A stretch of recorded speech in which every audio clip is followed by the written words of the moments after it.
habe eine Frage an euch. Ich esse gerade so eine richtig geile Butterlaugenbrezel.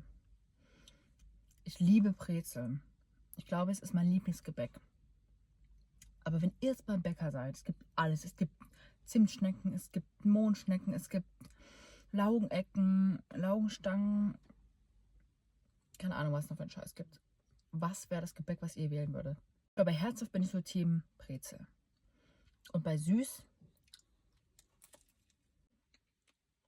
entweder einen geilen Streuseltaler oder so ein Ohrschwein. Schweinsohr. Mit Schokolade, eine Hälfte. Das ist nur meine Meinung, aber. Und die Brezel am besten noch mit Käse überbacken. Und dann diesen Käserand so abbeißen, so. Weißt du, den erstmal so abknabbern und dann.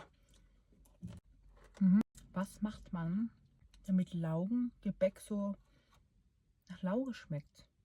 Kann ich mal ein Laugen-Sauerteigbrot backen?